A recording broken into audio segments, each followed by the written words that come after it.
ሰላም ውድና የተከበራችሁ የዩቲዩብ ተከታታዮች በሙሉ ባላችሁበት ቦታ ሁሉ ሰላም፣ ጤና፣ ስኬትን ተመኘውላችሁ።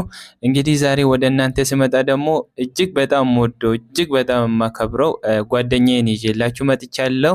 እንግዲህ ይሄ ጓደኛዬ ደግሞ ስኬት ለሱ ምን እንደሆነ፣ የስኬት መንገዶች እንዴት እንደሆኑ፣ እንደዚሁ በህይወቱ የተደሰተበትን ቀንና በህይወቱ ደግሞ ያዘነበት ወይ የተከፋበት ቀን ምን አይነት ቀኖች እንደሆኑ በደንብ የሚያብራራችሁ ይሆናል ማለት ነው። እስከ መጨረሻ ድረስ እሱ የሚያስተላልፈውን መልእክት እንደምትከታተሉ አምናለሁ። ወደ እሱ ነው የማስተላልፍላችሁ።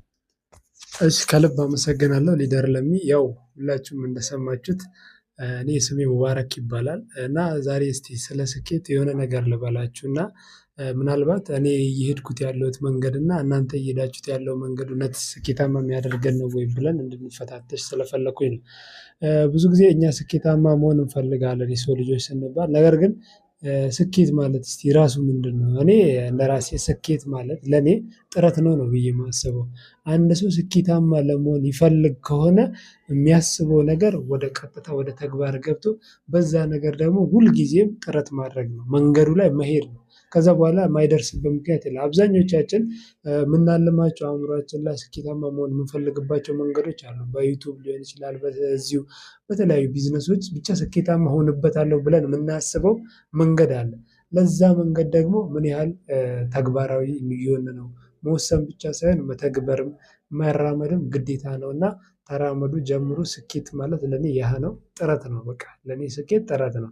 ከዛ በኋላ ደግሞ የሚመጣው ውጤት ነው እና ከጥረት በኋላ ስኬት፣ ትጋት፣ ውጤት ነው እና በዚህ በሶስቶቹ መንገዶች ከሄድን ስኬታማ የማንሆንበት ምክንያት ምንም የለም ማለት ነው። ለሁለተኛው ጥያቄ ደግሞ በህይወት የተደሰትክበት ቀን ላለኝ፣ ያው እኔ በህይወት የተደሰትኩበት ቀን ቢኖር ብዙ ጊዜ እለዋለሁኝ እና 2014 አካባቢ ይመስለኛል የሆነችን ልጅ ፎንቃ ገብቶልኝ ነበር እና ያው እዚህ ጋር እውነታውን ነው አይደለም የምናወራው።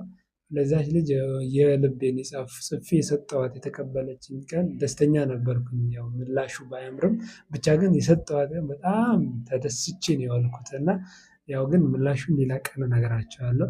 እና ይቺን ቀን በጣም ተደስቼ ነበረ። በህይወትህ ደግሞ ያዘንክበት ቀን ያላችሁኝ፣ ያው 2013 ነው አባቴም በዚህ ዓለም ያጣሁት እና የዛኔ በጣም ከፋኝ እና በጣም አዝኜ ነበረ። ብቻ ያው ሁሉም ነገር ሀላፊ ነውና አልፏል እና ያው በዚህ ልክ ነው። ኢንሻአላህ ቀጣይ ደግሞ በሌሎችም በተለያዩ መንገዶች በተለያዩ ቪዲዮዎች ስለምንመጣ ይህንን ቤት ሰብስክራይብ አድርጉ። እኛ አቅደን አልመን ነው ወደ ዩቲዩብ የመጣነው። ብዙ በርካታ ቢዝነስ ሀሳቦች፣ በርካታ የህይወት ተሞክሮች፣ በርካታ መንገዶችን ለእናንተ ለማሳየት እኛም በዛ መንገዶች ደግሞ ተጉዘን ስኬት